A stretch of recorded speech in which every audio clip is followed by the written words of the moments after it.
नमस्कार दर्शक बंधु बिहार इलेक्शन सरी जाइछि आपण माने जानिछंती 243 सीट पई असेंबली इलेक्शन हेतिला तो एथिरे बीजेपी आउ जेडीयू नीतीश कुमार एवं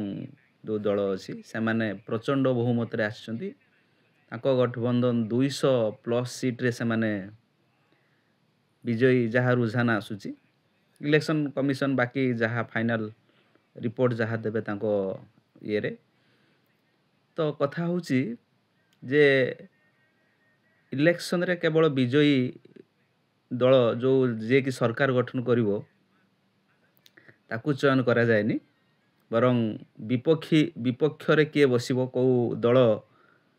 सरकार को चेक एंड मेट दबो से दल को मध्य जनता जनार्दन भोट दे से अधिकार तांको साब्यस्त करे थांती बा देई थांती तो कथा होची जे जो भली भाबरे इलेक्शन रे लढिबा समय रे जो राजनैतिक दल माने जेमिति भाबरे जो मुद्दा को नहीं कि इलेक्शन मैदान को आसी थांती तो ये जो विपक्षी दल आस्ते आस्ते विपक्षी तो निहाती दरकार सरकार गठन रे विपक्षर भूमिका बहुत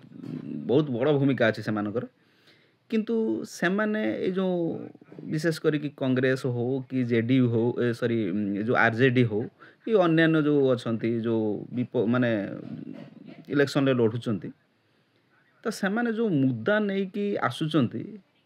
सतरे आपण मान कोन लागुछि कि जो माने एई मुद्दा को नहीं कि प्रकृत रे बीजेपी आउ जेडीयू बा जो सेंट्रल ले जो बीजेपी को विशेष करी कि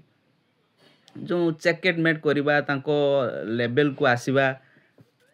से भलिया पॉइंट बा मुद्दा को नहीं कि से मान आसुचंती कि आउ आपण देखंतु से 39 और पाखा पाखी से 40 पाखा पाखी 35 रु 40 सीट से माने जितुचंती विपक्षी दल तो असुविधा आबेसी ओबीसी जो अछंती हमर एआईएम रसी मध्य 3-4 पाखा पाखी आछंती तो ये देखा होची कंसिस्टेंटली महाराष्ट्र इलेक्शन हैला तापरे हरियाणा इलेक्शन हैला दिल्ली इलेक्शन हैला तो क्लीन स्वीप बीजेपी करी करी चालू तो ये प्रश्न उठुची जे जो विपक्ष रे जो भारतीय जातीय कांग्रेस जो गोटे बड़ भूमिका ग्रहण करियो बोले आमे आशा रखुचु बा रखी थिबु जहा कि सरकार को चेक एंड मेट दबो सबथरे ठीक भाव रे जज करिवो सरकार को से माने कोन प्रकृत रे से माने जनतांकर माइंड को आसी पारुछंती प्रकृत मुद्दा नै कि ना एई जो भोट चोर बा एई जो सामान्य जो अति निम्न धरणर जो राजनीति को उल्ले कि से माने से मानकर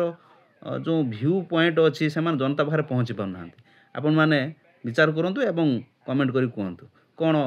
विपक्ष कौन कौन मुद्दा रहिले से माने ए बीजेपी को बा सरकार को चेक एंड मेट देख पूरा पैरेलल लेवल को आसी परिबे जनतांकर